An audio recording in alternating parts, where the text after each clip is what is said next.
Bagaimanakah cara cepat menjadi kaya sebagai seorang ilustrator? Simak terus video ini.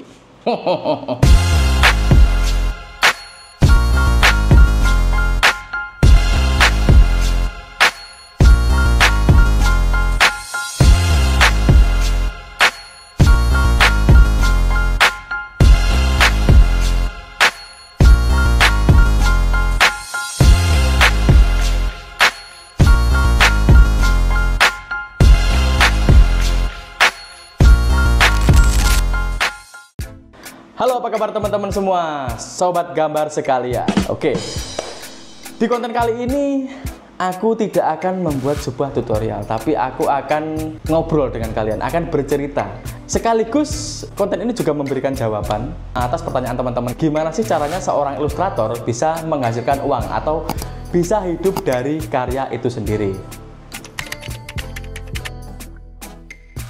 Nah, sebenarnya kalau kalian mencari di sosial media atau di YouTube lain, itu sebenarnya sudah cukup banyak yang bahas konten kreator tentang bagaimana kita bisa mendapatkan uang dengan karya kita. Ya, salah satunya bisa dengan produk atau service. Nah, untuk saya sendiri, cara pribadi Tony Midi itu lebih ke service. Dan untuk work order atau studio itu ada dua macam, service dan produk.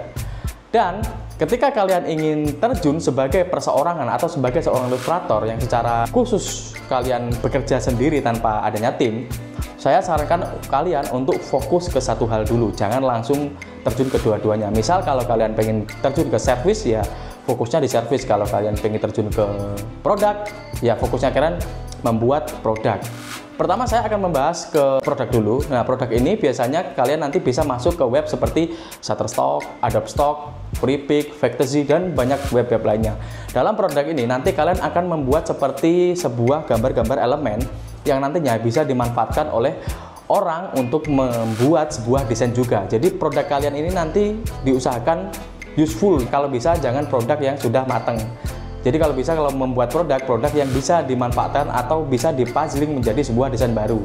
Ya contohnya seperti kalian membuat background, membuat elemen daun, elemen hewan, atau elemen berupa tumbuh-tumbuhan, buah, dan lain-lain. Tapi kalian kalau ingin membuat sebuah produk yang berupa artwork, itu bisa kalian aplikasikan ke print on demand. Contohnya seperti T-Public, ada Redbubble, atau Threadless, atau Design by Human. Di situ desain kalian post di situ nanti akan dibeli oleh klien secara berulang-ulang dan tiada hentinya. Dan produk ini sifatnya memang tidak bisa secara instan kalian mendapatkan duit banyak. Nanti ini tergantung akumulasi produk yang laku. Jadi semisal kalian ngepost produk kalian di Redbubble, itu nanti kalian akan cuman mendapatkan komisi sekitar 1–3 dolar lah. Cuman nanti kalau pembeliannya sampai banyak, tinggal dikali aja. Misal satu gambar kalian itu laku sampai 1000 kali, ya kalian akan mendapatkan sekitar 1000 sampai 2000 USD. Satu hal lain, kalian bisa masuk mungkin ke Canva atau ke Shutterstock. Nah, Canva ini agak susah sih. Sekarang katanya sih aplikasinya agak susah, jadi saya sarankan bisa masuk ke Shutterstock, Adobe Stock, atau di Freepik. Sayangnya di platform-platform produk ini memang memberikan komisi yang cukup sedikit. Ada agak mending, tapi Freepik itu sangat sedikit. Contoh yang studio saya alami, dari 1000 atau berapa ribu produk itu dapatnya cuman sekitar 80 dolar atau berapa gitu loh yang kita terima bersih dari itu. Saya sarankan untuk teman-teman ilustrator atau tukang gambar yang ingin mendapatkan uang, untuk awal saya sarankan ke service dulu. Contohnya kalian bisa terjun ke platform seperti Fiverr, Upwork, ataupun Behance. Nah, Behance ini sebenarnya web portofolio ya, cuman di situ sekarang dia sudah bisa di setting untuk bisa menerima service. Dan kalau saya sendiri so far masih menggunakan Fiverr sama Behance. Terus terang saya tipikal orang yang tidak bisa menggunakan otak ini untuk bercabang-cabang. Jadi fokus saya kalau bisa maksimal 2 platform lah. Contoh Fiverr sama Behance ya. Fiverr sendiri saya sudah cukup lama, sekitar 3–4 tahun lah saya gunakan di Fiverr, dan hasilnya juga lumayan karena di situ saya mendapatkan pasar yang lebih bagus daripada di Upwork, sehingga akun Upwork saya tidak saya lanjutkan. Di Behance saya gunakan untuk menjaring klien melalui portofolio yang saya bangun di situ, dan dapat juga dari Behance melalui email atau Behance langsung. Nah, Tapi ada hal yang tidak kalah penting. Kalian juga harus bisa membangun insight market sendiri atau membangun ceruk market tersendiri, yaitu tanpa menggunakan platform tadi. Dengan cara membuild market kalian melalui web portfolio seperti Behance atau web kalian sendiri dan juga di Instagram.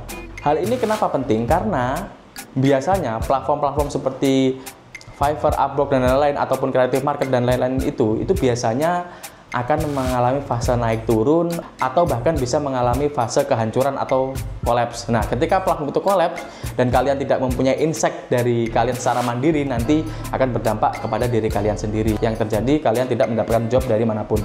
Solusinya adalah pertama-tama sebelum kalian terjun di platform-platform tersebut, fokus ke insight diri kalian sendiri, yaitu dengan cara mengembangkan portofolio kalian, menyebarkan portofolio kalian di berbagai macam platform portofolio. Sejauh ini yang saya tahu ada Behance, ada ArtStation, ada cara macam-macam. Kalian harus menunjukkan kemunculan kalian ada di situ untuk menjaring atau memperkuat kemunculan kalian di radar klien ya. Yang lumayan oke juga ada di Instagram. Biasanya Instagram itu klien sekarang itu perilakunya suka banget mencari talent di Instagram juga. Jadi manfaatkan platform Instagram dengan sebaik-baiknya dengan cara mengupload karya yang cukup intens. Dan kalian juga bisa menjaga interaksi kalian dengan sesama ilustrator-ilustrator lain. Itu tadi ketika kalian Wall of Deer, solusi desain terbaik. Yo.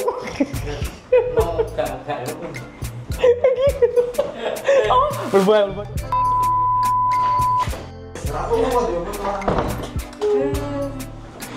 Konti ke mau? Konti ke mau? Dan untuk saya pribadi, saya sekarang menggunakan platform yaitu Fiverr, karena Fiverr itu jelas memang diciptakan untuk marketplace atau untuk sarana jual beli ilustrasi berupa service. Ya tidak ubahnya seperti Amazon lah. Kalau Amazon produk, kalau Fiverr itu menjual jasa di situ. Di situ kalian keuntungannya adalah tidak perlu susah-susah memikirkan marketing karena mereka sendiri yang mengatur algoritma marketingnya. Dan tantangannya adalah berhubung kita tidak bisa mengatur secara mandiri algoritma marketing di situ, ya mau nggak mau kita bisa saja kena rolling atau ya semacam algoritma itu seperti naik turun gitu loh. Ada giliran ilustrator A naik, ilustrator B turun kayak gitu.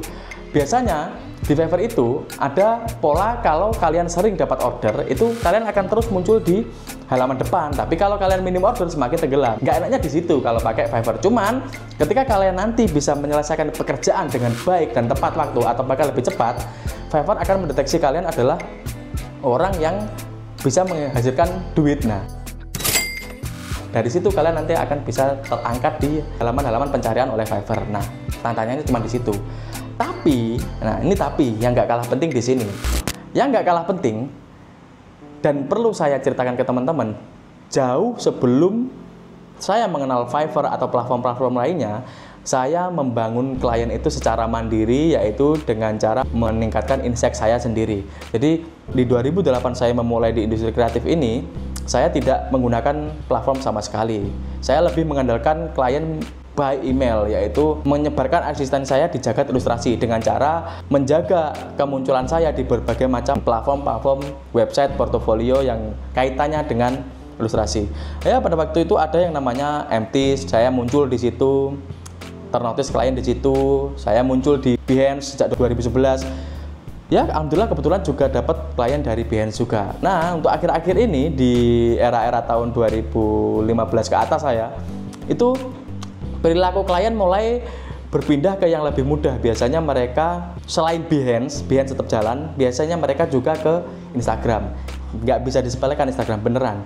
Jadi sejak saya mulai sering upload portofolio yang baik, saya sering berinteraksi dengan para ilustrator luar negeri tentunya, itu saya juga semakin ternotis oleh klien di Instagram. Tentu caranya kalian selain memperkuat eksistensi kalian juga harus memperkuat portofolio kalian, yaitu ya berupa karya yang bagus, karena ilustrator kuncinya ya karya ilustrasi yang bagus ya. Lain dengan seorang desain grafis, kalau seorang desain grafis harus mempunyai karya desain grafis yang bagus, walaupun ilustrasinya jelek tapi dia bisa mengemas dengan graphic design yang bagus, maka dia akan menjadi seorang desain grafis yang keren juga gitu loh. Tapi kalau seorang ilustrator, satu-satunya cara kalian bisa menarik perhatian kalian adalah selain menjaga eksistensi, yaitu memperkuat karya kalian. Selain bagus, karya kalian juga harus bisa unik atau sedikit lebih berbeda gitu loh. Jadi ya di waktu itu, di pertama-tama saya terjun di ilustrasi ya, saya posting di Instagram itu karya saya emang temanya dark art, tapi dark art yang agak beda dengan teman-teman yang lain. Kalau dulu karya line art mungkin masih jarang, ala-ala engraving itu yang saya terapkan dengan ornamen ala-ala Tony Midi itu dulu masih jarang. Kalau sekarang sudah banyak yang menggunakan style tersebut gitu loh. Jadi dengan memanfaatkan momen seperti itu, saya seperti membuat marketing secara nggak langsung, yaitu yang kerja itu gambar itu sendiri.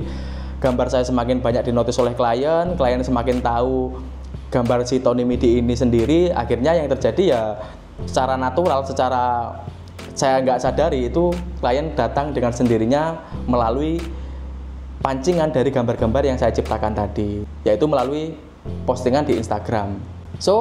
Dan saya di sini sangat menyarankan teman-teman sebelum kalian terjun ke platform-platform yang saya sebutkan tadi seperti Fiverr, Upwork dan lain-lain, kalau bisa kalian menciptakan pasar kalian secara mandiri, yaitu membangun insight secara mandiri. Karena apa? Karena nanti suatu ketika platform-platform itu hancur atau buyar ya, jadi kalian masih bisa selamat. Karena biasanya yang sering terjadi itu platform memang ada naik turunnya. Contoh kayak sekarang Creative Market yang dulu dia itu naik banget, sekarang agak redup.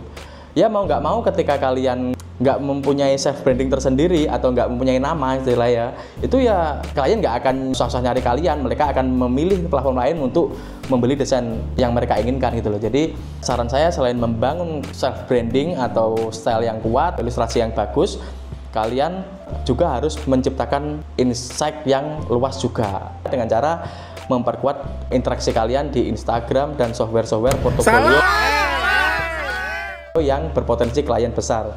Sejauh ini yang saya tahu untuk ilustrasi secara umum dan desain grafis itu ada di Behance dan Instagram. Kalau untuk yang ilustrasi ke digital painting itu ada di ArtStation. Kalau kalian ingin menggait klien-klien ada di situ. Ya kurang lebih caranya ya seperti itu. Kalau untuk kalian pengen belajar lebih mendalam tentang Fiverr, itu ada bahasanya sendiri. Kalian bisa cek teman saya Hanif Eka Saputra, dia seorang Fiverr community leader di Indonesia. Kalian cek Instagramnya, di situ ada trik-trik gimana kalian bisa gacor di Fiverr ya kan. Ada di situ. Kalau kalian ingin belajar graphic design melalui Behance agar lebih mahir dan bisa mendapatkan klien di situ, kalian bisa cek teman saya yang namanya Muhammad Febria Diwarja. Atau Instagramnya saya cek dulu ya, lupa aku.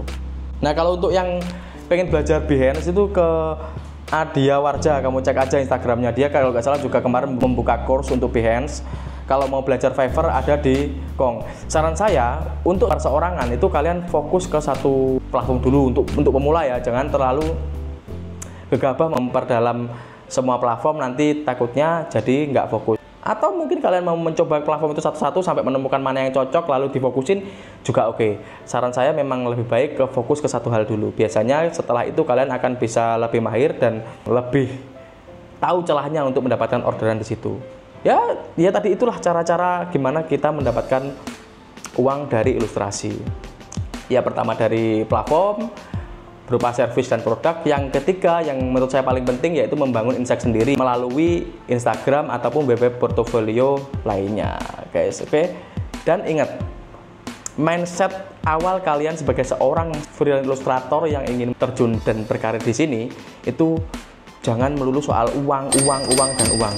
Iya, kita semua butuh uang memang penting, tapi ingat, kalau yang kalian fokuskan itu uang, maka skill kalian akan terabaikan. Jadi pertama-tama sebagai seorang ilustrator, skill dulu tingkatkan, personal branding, tingkatkan insight, lalu kalian akan tahu bagaimana cara uang itu bekerja atau cara industri itu bekerja. Setelah itu baru kalian bisa meloncat lebih tinggi tentang bagaimana mendapatkan uang yang lebih banyak di situ.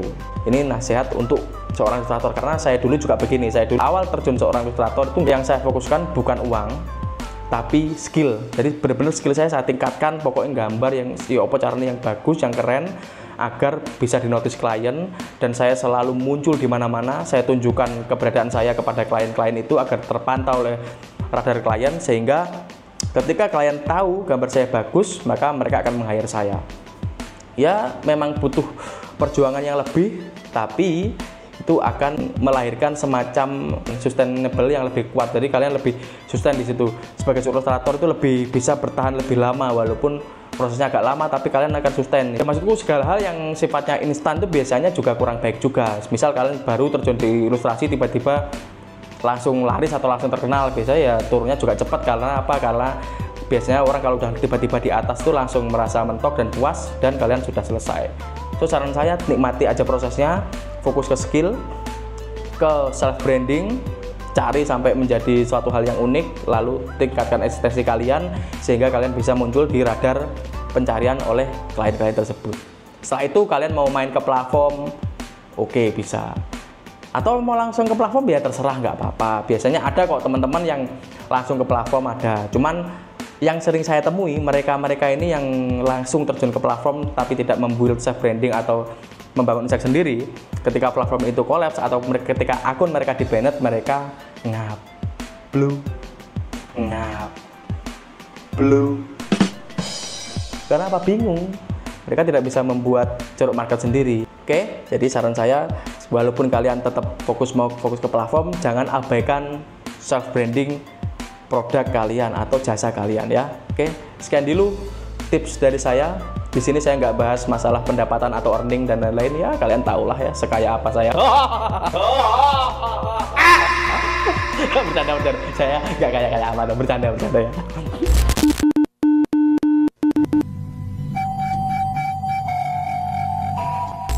Oke, terima kasih teman-teman sudah menyimak. Mohon maaf kalau ada kata-kata yang salah ya, jangan diambil hati. Anggap obrolan ringan lah. Kalau mau tanya-tanya silahkan komen. Kalau kalian rasa konten ini bisa bermanfaat, bisa kalian share ke teman-teman kalian semua. Dan terima kasih. Assalamualaikum warahmatullahi wabarakatuh.